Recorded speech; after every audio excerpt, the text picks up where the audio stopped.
Dahil sa takot sa pamamaril at sunog, ilang empleyado at guest ng Resorts World Manila ang tumalon mula sa iba't ibang palapag ng mga gusali. Ang ilan sa kanila nakaharap pa mismo ang gunman. Makibalita tayo kay Lala Roque. Dumadaing sa sakit dahil sa nakausling buto sa kaliwa niyang binti ang Chinese na ito. Yan ay matapos siyang tumalon mula sa hindi pa matukoy na palapag at gusali ng Resorts World Manila. Nakarinig daw kasi siya ng putukan at nagkaroon ng sunog. Inaalalayan siya ng kanyang mga Pilipinong kasama. Dislocation po sa may bandang hita, tapos yung isa po, shoulder. Isinugod siya sa San Juan de Dios Hospital. Tulad ng Chino, tumalon din si Joran de la Cruz mula sa ikalawang palapag. Ang sabi niya, siya yung last na nasa sunog. So nakalanghap na siya ng usok, tapos may narinig na siya nagbabarilan. Tumalo na siya. 20 minuto namang natrap si Ian Marcos at kanyang mga kasama sa isang VIP room sa ikalawang palapag ng gusali bago tumalon. Binasag lang yung yung window binasag yung window nung junket sa may labas. Yun na, yung cortina pinagduktong-duktong lang. Tapos? Tumalon lang kami sa from second floor to ground floor. Kasama rin sa mga tumalon ang pamangkin ni Liza Sevilla na si Audrey Sevilla Cruz. Nabali raw ang hita at may mga sugat sa ulo si Audrey. Si June Mangosing naman na-dislocate ang kaliwang braso habang patakas mula sa ikasyam na palapag ng hotel. Sa kwento niya, hindi lang daw isa ang nakita niyang gunman, taliwas sa sinabi ng PNP.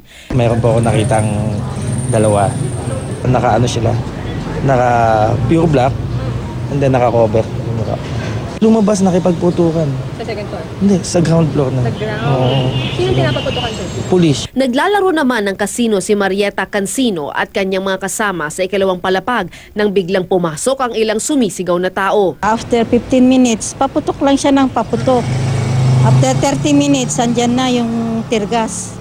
Ayun, nagdilim na, wala na kami makitang ilaw. Ano niyo po nasabing tear gas? Kasi maitim yung kwan kasakap. Maitim yung usok tapos hindi kami makahinga. Sumunod na lang daw sina Marieta sa ibang tao hanggang sa makalabas sila sa basement. Ang isang guest naman, binasa ang kanyang jacket para malabanan ng usok. Si Janardan Kayabya, tinutukan pa raw ng baril ng gunman. Nakamaong, tapos may takip yung mukha niya.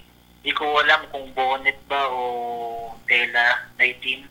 Okay. Tapos mata lang yung kita. Ano tapos sila sabi? mahaba yung dala nilang baril. Sumigaw lang siya ng hey! Pagkasigaw niya ng hey, lalo kami nataranta kasi nakatutok na yung baril sa akin. Sakto sa akin. Nakat yung line pababa. Sa akin nakatutok yung baril. So, ang tendency, napaakyat kami ulit lahat ng mga kasama ko.